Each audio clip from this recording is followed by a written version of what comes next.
नमस्ते एवरीवन। देखो बच्चों, पिछले लेक्चर में अपन ने यूनिट सेकंड को कंप्लीट कर लिया था। आज अपन नई यूनिट स्टार्ट करेंगे जिसका नाम होगा यूनिट थर्ड। तो देखते हैं नाम इसका, स्ट्रक्चर, फंक्शन एंड हार्मोन।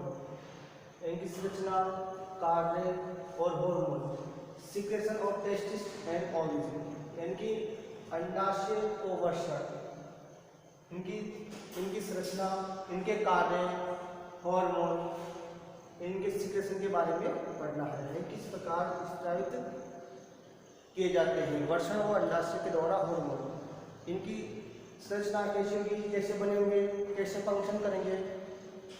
जैसा कि आपको पता होगा, वृषण नर के अंदर प्राथमिक लैंगिक अंग होता है और अंडाशय मादा के अंदर प्राथमिक लैंगिक अंग होता है।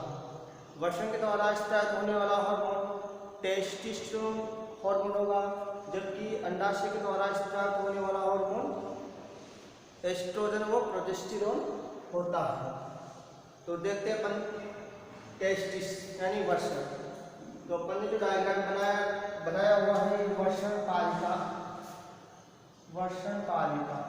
या टेस्टिस लोब्यूल्स का डायग्राम है, यानी कि वृषण के अंतर्गत या वृषण के अंदर लगभग 250 वृषण पालिकाएं पाई जाती हैं एक वृषण में। अब इस वृषण की संरचना को जब इसका अध्ययन करेंगे अपन, तो इसमें बाहर की ओर, इस वृषण पालिका में बाहर की ओर दो आवरण दिखाई देते हैं। या वृषण का सबसे बाहरी जो आवरण होगा वो ट्यूनिका वेजाइनलिस होता है। तो सबसे जो बाहरी आवरण होगा क्या हुआ, ट्यूनिका वेजाइनलिस। इसके अंदर की ओर जो आवरण होगा ट्यूनिका एल्बुजिनिया।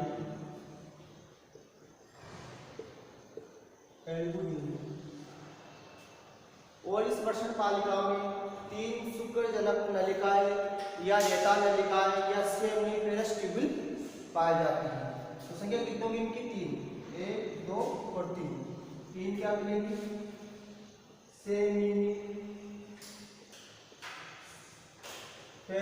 नलिका या रेता नलिका या शुक्रजनक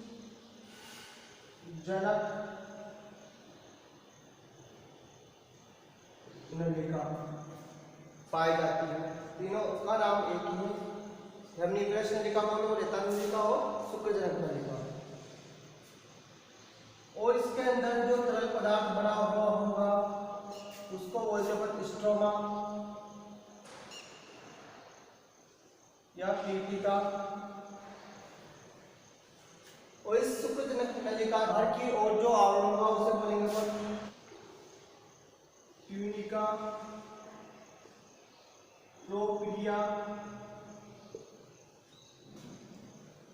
और इस शुक्रजनक नलिका में 2 प्रकार की सेल्स पाई जाती हैं, जिसका नाम लिखते हैं अपन। एक होगी सर्टोरी कोशिका, दूसरे टाइप की जो कोशिका होगी वो होगी शुक्रजनक कोशिका।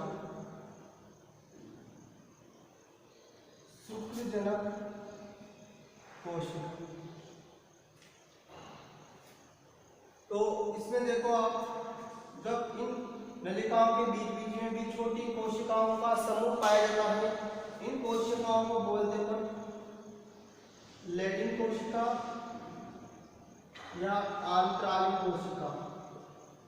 आंतरालिक कोशिका इसलिए बोलते हैं क्योंकि नलिकाओं के बीच में प्रेजेंट होती है। शुक्रजनक कोशिका का काम क्या होगा? शुक्राणुओं का निर्माण करना। शुक्राणुओं का निर्माण। शुक्रजनक कोशिका क्या करती है? शुक्राणुओं का निर्माण करती है, जबकि सर्टोरी कोशिका इन शुक्राणुओं को क्या करेगी? पोषण देने का काम करेगी। पोषण देना। पोषण किसको देगी? शुक्राणुओं को पोषण देगी। सर्टोरी कोशिका का काम होगा पोषण देना, शुक्रजनक कोशिका का काम होगा शुक्राणुओं का निर्माण करना। तो शुक्राणु बनेंगे और पोषण कहाँ से लेंगे? सर्टोरी कोशिका से। लीडिंग कोशिका या अंतराली कोशिका के द्वारा टेस्टोस्टेरोन हार्मोन का स्त्राव होता है।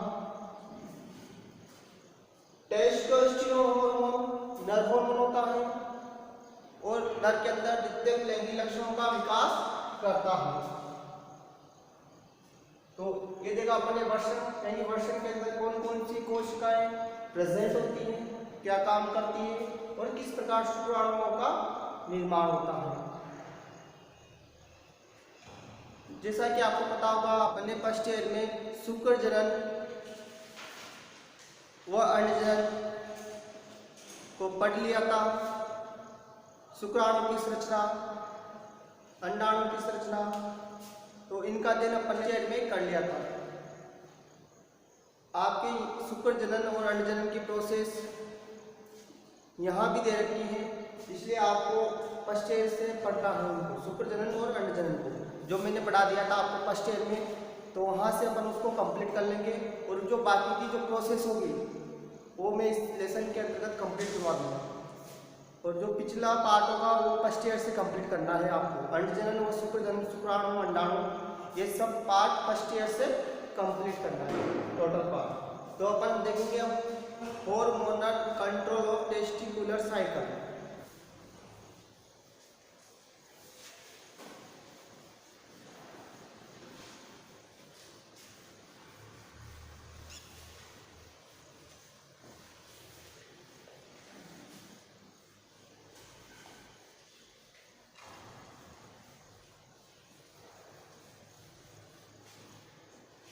तो अगला हेडिंग होगा अपना hormonal control of testicular cycle.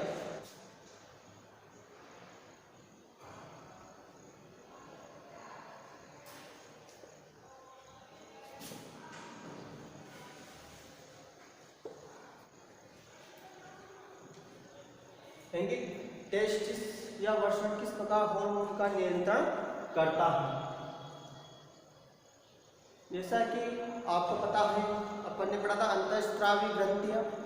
तो अंतःस्रावी ग्रंथियों में सर्वोच्च कमांडर होता है हाइपोथैलेमस, और हाइपोथैलेमस और इस हाइपोथैलेमस द्वारा ही हार्मोन का नियंत्रण किया जाता है। तो कैसे करेगा ये हाइपोथैलेमस हार्मोन का कंट्रोल? हाइपोथैलेमस किस पर कंट्रोल करेगा? पीयूष ग्रंथि पर। तो पीयूष ग्रंथि पर कंट्रोल करने के लिए हाइपोथैलेमस क्या करता है? GTHRF यानी कि गोनेडोट्रोपिन हार्मोन रिलीजिंग फैक्टर का स्ट्रॉन्ग करेगा। और पीयूष ग्रंथि क्या करती है? FSH व LH हार्मोन का स्त्राव करती है, यानी कि GTH गोनेडोट्रोपिन हार्मोन का स्त्राव करती है, यानी कि FSH और LH को अपन बोलते हैं गोनेडोट्रोपिन हार्मोन। गोनेडोट्रोपिन हार्मोन इसलिए बोलते हैं क्योंकि ये वर्षण पर काम करते हैं। अंडाशय पर काम करने वाले हार्मोन गोनेडोट्रोपिन हार्मोन और वर्षण पर काम करने वाले हार्मोन गोनेडोट्रोपिन हार्मोन, यानी कि FSH और LH ये वर्षण पर भी काम करता है और अंडाशय पर भी काम करता है। जो FSH होगा ये शुक्र जनन की प्रक्रिया को प्रेरित करता है। शुक्र जनन की प्रक्रिया को प्रेरित करेगा, जबकि LH जो हार्मोन होगा वो शुक्र जनन की क्रिया को संदमित करता है। तो शुक्र जनन की प्रक्रिया को किस प्रकार प्रेरित करेगा? FSH hormone. यह FSH हार्मोन काम करता है सेमिनिफेरस ट्यूब्यूल्स रेता नलिका, यह रेता नलिका PGC यानी कि प्राइमरी जर्म सेल का निर्माण करती है। और ये प्राइमरी जर्म सेल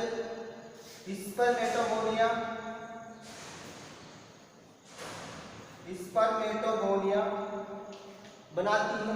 और स्पर्मेटोगोनिया प्राथमिक स्पर्मेटोसाइट और प्राथमिक स्पर्मेटोसाइट क्या बनाएगा, द्वितीय स्पर्मेटोसाइट। द्वितीय स्पर्मेटोसाइट क्या बनाएगा, स्पर्मेटिड। और स्पर्मेटिड क्या बनाएगा लास्ट में, शुक्राणु। तो इस प्रकार शुक्राणुओं का निर्माण होगा, यानी एक प्राइमरी जर्म सेल 4 शुक्राणुओं का निर्माण करती है। तो इस प्रकार एपेसिज हार्मोन शुक्र जन्म की क्रिया को प्रेरित करता है। इसके अलावा यह एपेसिज हार्मोन सर्टोली कोशिका पर भी काम करता है। सर्टोली कोशिका, यह कोशिका शुक्राणुओं को पोषण देती है, उनको आधार प्रदान करती है, उनको आलंबन प्रदान करती है। और इन सर्टोली कोशिकाओं द्वारा एक हार्मोन स्त्रावित है, इसको बोलते हैं इनहिबिन। इनहिबिन हार्मोन का स्त्राव होगा और यह इनहिबिन हार्मोन शुक्रजनन की क्रिया को संदर्भित करता है। यह इनहिबिन हार्मोन सर्टोली कोशिका द्वारा स्त्रावित होता है। और इन सर्टोली कोशिका का दूसरा नाम होता है नर्स कोशिका। नर्स भी कहते हैं सर्टोली कोशिका को। तो किस प्रकार करेगा शुक्रजनन की क्रिया को संदर्भित, इनहिबिन का क्या होगा, सर्टोली कोशिकाओं द्वारा स्त्राव होगा। और ये इनहिबिन हार्मोन काम करता है किस पर, हाइपोथैलेमस पर। और हाइपोथैलेमस से क्या स्त्राव होता है, GTH-RF। तो इसके स्त्राव कम करेगा। जब इसका स्त्रवण कम होगा तो GTH का स्त्रवण कम होगा, यानी एपेसिज का स्त्रवण कम होगा। जब एपेसिज का स्त्रवण कम होगा तो शुक्रजनन की प्रक्रिया संदमित हो जाती है, तो शुक्रजनन की प्रक्रिया संपन्न होती है। OLH हार्मोन शुक्रजनन की क्रिया को संदमित करेगा। तो संदमित किस प्रकार करेगा, LH। जैसे LH का स्त्रवण बढ़ता है तो ये एपेसिज को क्या करता है, कम करेगा, यानी एपेसिज को संदमित करेगा। जब एपेसिज संदमित होगा तो शुक्रजनन की प्रक्रिया भी क्या होगी, संदमित यानी कि कम हो जाएगी। और यह LH हार्मोन काम करता है L, बोले तो लीडिंग कोशिका है LH। तो L का मतलब लीडिंग कोशिका पर काम करेगा, लीडिंग सेल्स यानी अंतराली कोशिका पर काम करेगा। और अंतराली कोशिका क्या करती है, टेस्टोस्टेरोन हार्मोन का स्त्राव करती है। और यह टेस्टोस्टेरोन हार्मोन नर के अंदर द्वितीयक लैंगिक लक्षणों का विकास करेगा। और द्वितीयक लैंगिक लक्षण पता है आपको क्या होते हैं, जैसे कि नर के अंदर आवाज का मोटी होना, इसके अलावा हड्डियों का मजबूत होना, चेहरे पर या शरीर पर बालों के दिखता होना, स्तन ग्रंथियों का अल्प विकसित होना, आरबीसी की संख्या अधिक होना, त्वचा पर मिलेनिन कणिकाओं की संख्या को बढ़ाना जिससे त्वचा का रंग गहरा होना, जनिक संरचनाओं के विकास को प्रेरित करना जिससे शुक्रवाहिनी, शुक्राशय, इन सभी अंगों का विकास होना, ये सभी कार्य टेस्टोस्टेरोन हार्मोन द्वारा किए जाते हैं। तो इस प्रकार शुक्रजनन की क्रिया संपन्न होती है।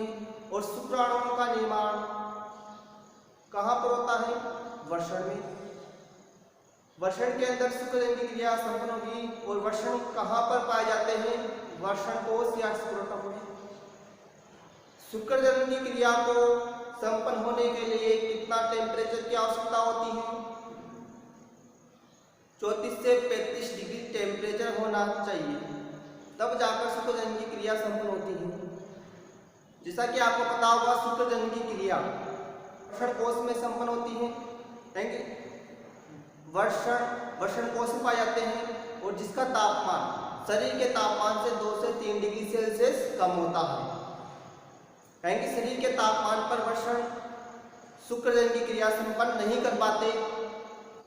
इसी के साथ अपन ने कंप्लीट कर लिया hormonal control of testicular cycle.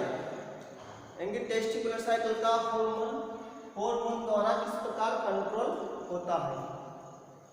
इसके बाद अपना अगला टॉपिक होगा hormonal control of ovarian cycle. तो इसी के साथ थैंक्स